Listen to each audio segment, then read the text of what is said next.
So how many of you are wondering what has advertisements to do with transformation? Right?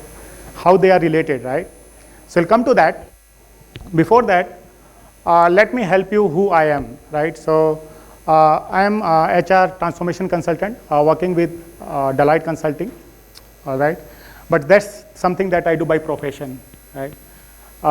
By choice, I do a lot of few other things. Let me help you with that. So I write poems in Hindi. I also do painting.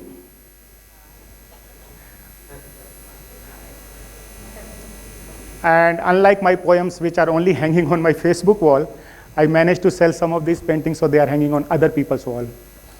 Okay. So let's get started with other stuff. So I'm also a people-oriented guy, and I'm a professional listener. So it's opposite of professional speaker. Here, other people talk and I listen. Okay. And how is it important? You will be surprised to know that you can give people hope just by listening to them. Okay. I also study CBT and NLP to know why people do what they do and how their behaviors are generated. And this is very much relevant to the topic of today. Okay. So let's get started with the topic. In any transformation, right, there are 4 components: people, process, tools, and of course the product, right? And out of these, this one component stands out for 2 major reasons. One, the success of the transformation is heavily depending on this one factor, okay? And secondly, being the living thing, this is the more challenging component in any transformation. Raise your hand if you feel so. Right? So I can see some of the hands there. So to understand the structure, why it is always challenging, right? Why people do what they do, and how we can actually use this structure to our own benefit. So I created a small, very simple structure of understanding how the behaviors are generated, right? So like any machine or technology which takes something as input, processes within, and gives us something as an output, right? Human technology, I call it human technology, also works very same way. It takes something as input. Input can be your life events, office events, promotion, demotion, anything, even a person talking to is also an event, right? You process something within you, or you generate an output, and that output is in the form of your natural behavior, right? There is only one difference between machine and human. Unlike machine, which generates the same output for the same input all the time, humans are different. They generate different outcome for the same input at different time of their lives. For example, I was very excited for my first job, but not as excited for the second and third job, right? Same way promotions you can consider, right? So why? Why is it that every time we have a different behavior generation? So there are many factors, but I just trying to putting in some in here to make that more simple. So our senses, right, the way we see things, the way we hear, and the way we feel inside helps us to generate our behavior. And no 2 people see the things exactly the same way. They don't feel exactly the same way, right? And there are other factors. Their beliefs, their past experiences, their strengths, their weaknesses, their social environment, which helps to generate kind of behavior that is automatically comes into them, and that is called a natural behavior. Now, why I'm telling all these stories, right? So now I'm bringing the transformation piece in, right? So if the transformation is my input, all right, and if the natural behavior of the person who is involved in the transformation is not aligned with the transformation goals, we call it fixed mindset, right? And if the natural behavior is aligned with the transformation goals, we call it growth mindset, or in our familiar term is agile mindset, right? The only challenge for any transformation is to change people's natural behavior from fixed mindset to growth mindset. That's the only challenge that we have, right? And with that, you don't have any control on any of these factors, right? Their belief, their past experiences, you can't go and change their past experiences, right? So the only place that you can do any changes here, that transformation piece, or how you present something in a way that their natural behavior is in the our desired way, right? The growth mindset one. So I was actually doing some research. Is there any tool in the market which is doing it successfully? Okay, whether they are presenting the information in a way that they are getting their desired outcome. Okay, and then I zeroed down onto advertisements because they are doing it for many decades, right? What advertisement do? They want us to show a specific behavior, to generate a specific behavior, right?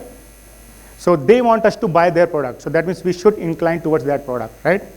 So I'll not get into much of the my research work, but I have shortlisted some of the examples of the advertisements which have successfully changed people's mindset at large.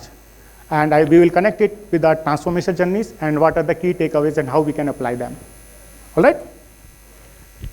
Okay, so the first one, do you know this car? Which one is that? Yeah, exactly, Beetle. So Beetle was conceptualized by Hitler in 1940s, right? So this was a very popular car back in Germany. And Volkswagen, the parent company, wanted to expand in the rest of the world, okay? And they zeroed down onto American car market because America was the largest car market at that point of time. So you have your best product and the biggest car market, right? So good strategy, right? But they still had some challenges. So what are those challenges?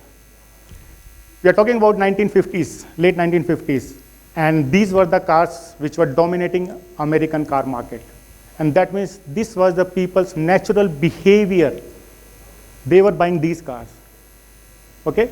And we want to change their natural behavior to buy this car, and this is how Beetle looked back then, okay? So can you relate it with our transformation journeys? People are doing their work in waterfall model. We want them to change to do work in agile way, right? So very much people-centric thing. So this was not the only challenge. There were other challenges as well. And before the car was introduced in America, people were calling it with different names. So these were some of the things they were calling it out. The car is ugly, unglamorous, unreliable, and expensive. Okay? And with all these constraints, if you want to sell this car to the people, that means you need to change the people mindset of the entire nation. So this was the only challenge that they had. Is it a small challenge? Big challenge? Big? Right? Okay, so let's see what they did. So they hired a company, local company, advertisement company, and they actually, the local company knew the pulse of the people, okay? They knew what people were calling it. They knew that these are the challenges, okay? So the company started a campaign. They called it Beetle campaign, okay? And with that, they came up with this kind of advertisement. I am highlighting few of the text. Ugly is only skin deep. It may be not much to look at. It's plain and unglamorous, and it's again ugliness. So in one advertisement, they are calling it ugly 4 times. Of course, they are telling some strengths of the car as well, but this is how they are starting with. Right? Does it sound like a negative campaign? Yeah?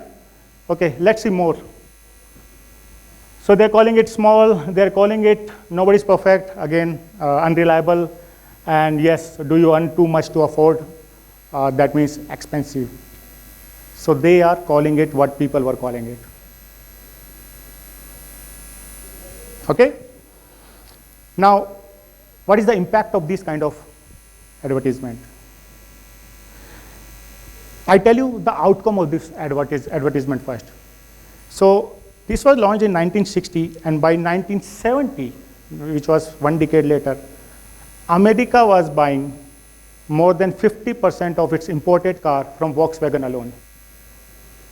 And in terms of numbers, it was 5.7 lakhs car in a single year, 1970, all Beetles. And just to give you the significance of that number, Hyundai Motors, India's second largest car maker, sold only 5.5 lakhs cars in year 2018, which is 20,000 short of car 50 years that Beetle achieved 50 years ago. So that was the power of this kind of campaign. Okay? So, okay, car did well, campaign also did well, and the campaign was called Campaign of the Century, and many marketing people still study this campaign, okay? But what's there for us? Again, to think, I think, giving another option Mm-hmm. to people, because we are advertising actually what people think. So, given another chance, Mm-hmm. different direction, what you said. Yeah, so very similar. So let's see what we have to learn from it, okay? And in NLP terms, so this brings us to two power boosters. I'll take it one by one. The first one is match the unmatch. So people were calling it ugly. If I call it beautiful, or people are calling it small, I say, no, it's still comfortable. It's an unmatch. In any argument, in anywhere, wherever you feel the resistance from people, if they say, no, it's difficult, and you say, no, it's easy, you do this with this, it's an unmatch. You will never go past that stage. You can never convince them, okay? So what they did, they started matching the unmatched. So people calling ugly, I also call ugly. People calling it small, I also call small, right? So once that is matched, people immediately drop their guard, okay? And then that's the point where you can actually add on to the things, the strengths of the car. And with that, people are ready to listen what extra or what other things you have to say, right? So they actually use this technique, power booster, match the unmatched. And second one is being honest. They were honest that car is small, right? And being honest means they were not spending their energy in defending the car, the weaknesses of it. What they were doing is they were putting their energy in actually putting the strengths of it. So two things they did, dropping people's guard and being honest about the product. Very good strategy, okay, how we can use it in our transformations, okay? So I'm not sure how you will use it, because human technology works in a very different way. No two people respond to the same things in a same way. But how I use it, I can actually give you that example. So in one of the HR transformation project last year, we actually released a product, HR product for HR folks, and they were not happy because the product was actually lacking very basic features. So every time I used to meet them, they used to say, Kawal, this product is not good. And I, being a consultant, always try to defend that, right? Product is not good. I say, no, it's good, it's good. There are other features which are very good. But we never went past that stage. Every time I had to face this discussion, okay? So I thought, okay, let me try this one. So next time, when they actually started complaining about the product, Kawal, the product is not good. I said, yes, the product is not good. It sucks. I said, I can't understand why a company like this, such a big company, can release a product like this. It actually lacks very basic feature, right? So suddenly the HR folks were taken aback. And they were thinking inside their mind, like, this guy is speaking our language. And they had nothing else to add on to that. And that gave me an opportunity saying, yes, the product is bad. However, the company is investing a lot in it. And feedback from clients like you and others will definitely help to improve the product. And I'm sure in next 6 months to 1 year, you will see a better product. And that was the last time I had that discussion with them. It was so powerful. And being honest, of course, I was relieved from the burden of defending the product all the time because it really sucked.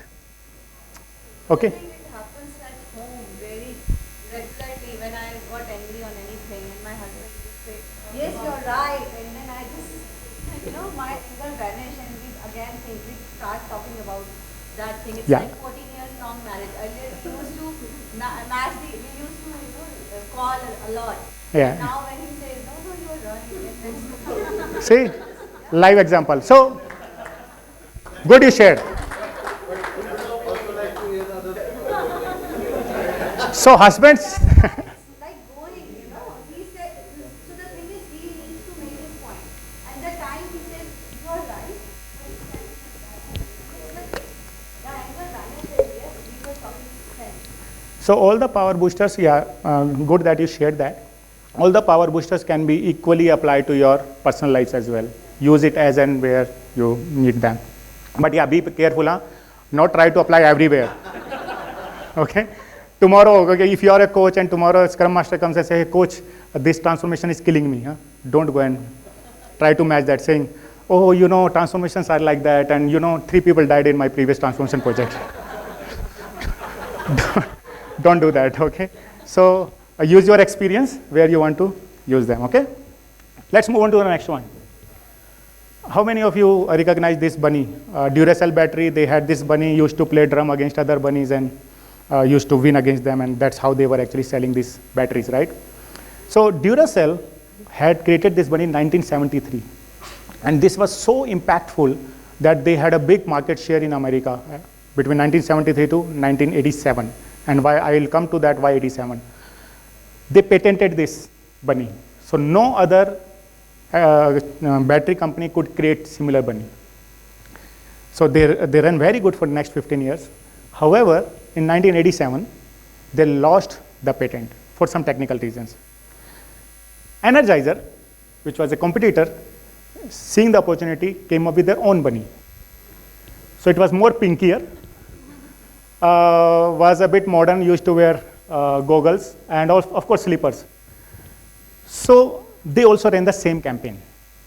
Okay, this time their bunny was winning against the other ones.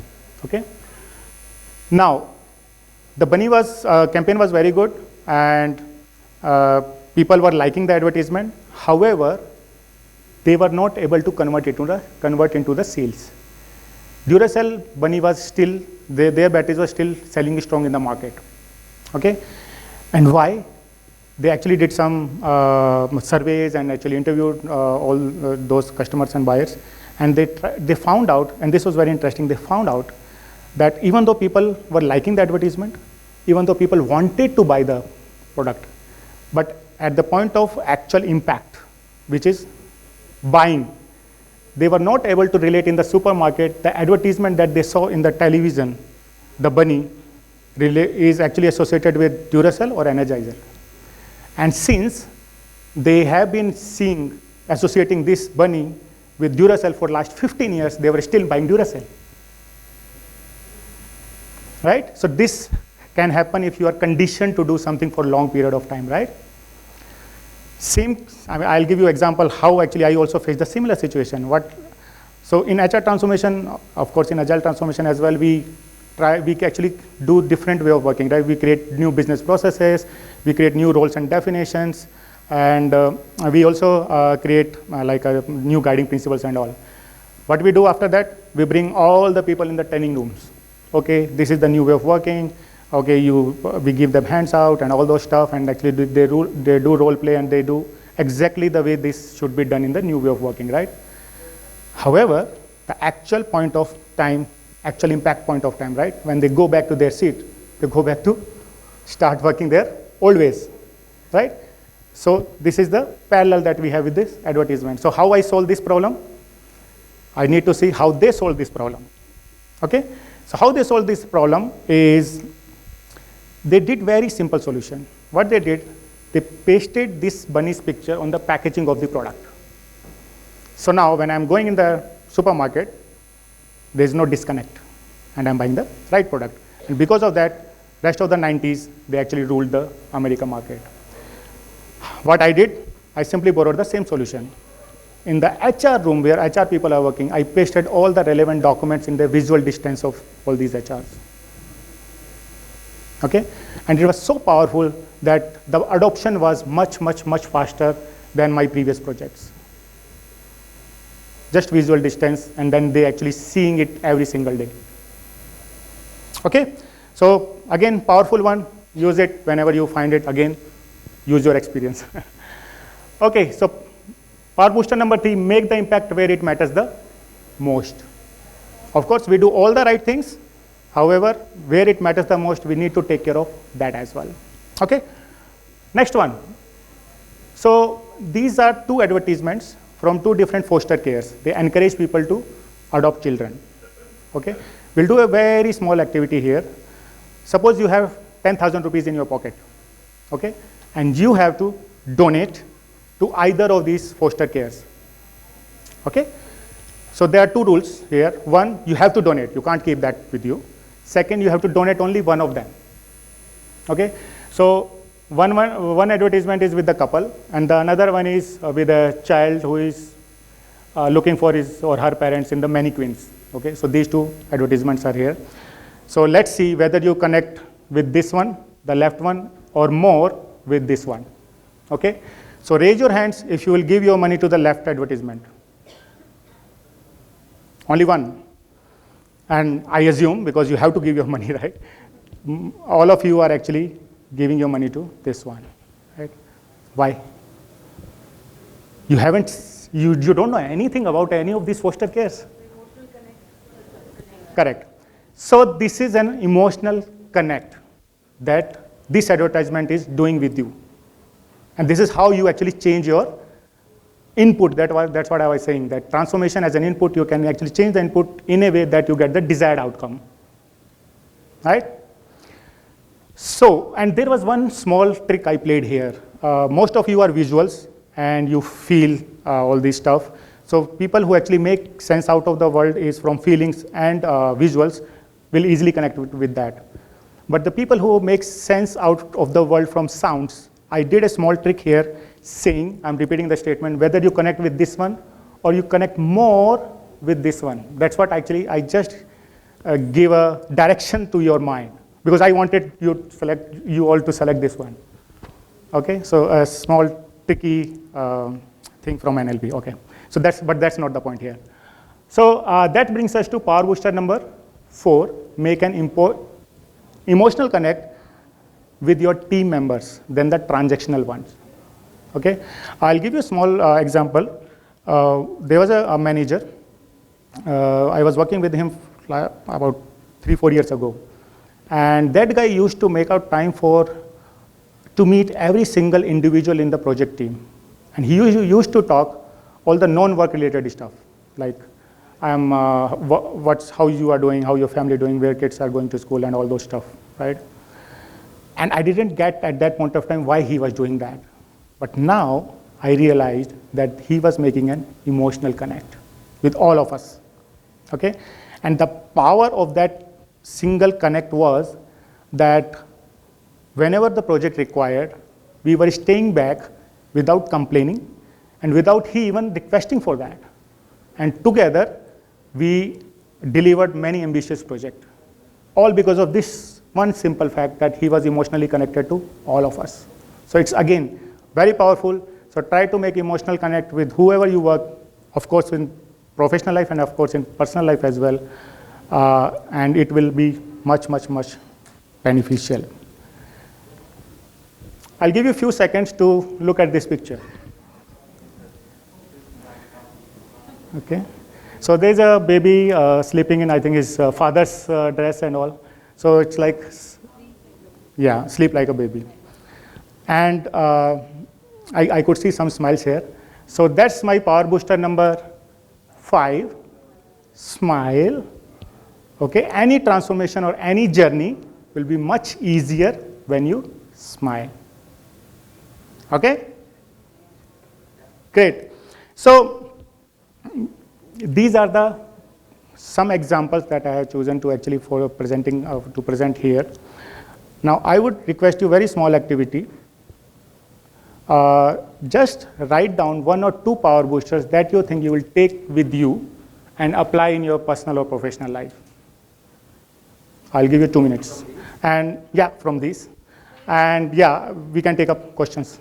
I'm already doing Wow. 5th, 4th and 2nd. So So you can share your, okay, you already share one, yeah. So Yeah. being a good Scrum Master, I'm always reachable now and try to have 10 teams working with me. And I try to say hello by going there, seat in the morning every time, shake.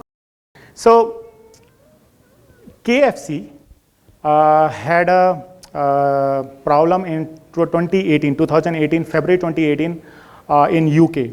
So they ran out of chicken. Imagine a company serving chicken and ran out of chicken. This was due to some new vendor thing and all. So what they actually came up with, actually, and it's advertisement that really has to be shown, but I can't show it now. So what they came up with, that they had this empty bar, they actually came up with a full page advertisement. This was an embarrassing situation for them, right? So they came up with a full page advertisement where they said, had a big basket, the KFC basket, which was empty, okay? Which was empty, and you see the basket, right? There's always KFC logo at the basket, right?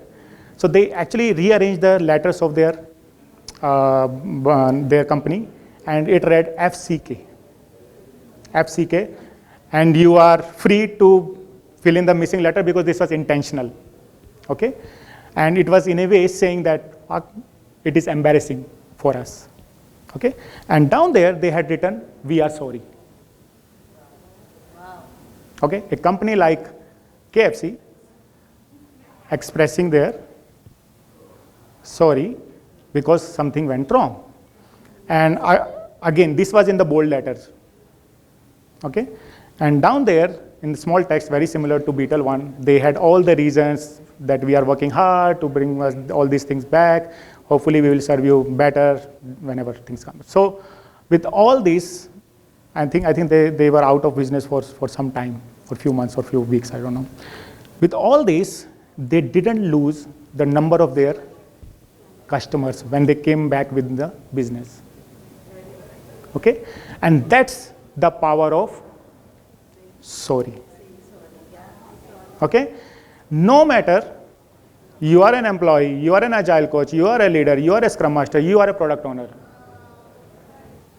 If you do a mistake, just say sorry. Yeah. So own up your mistakes, and it really, really helps a lot. Okay, it really helps. And I do it many a times. Many a times when my client, they say, "Hey, Kawal, this particular delivery is not good." So I say, "Oh yes, how I missed this out." So I just do some animation and all those stuff.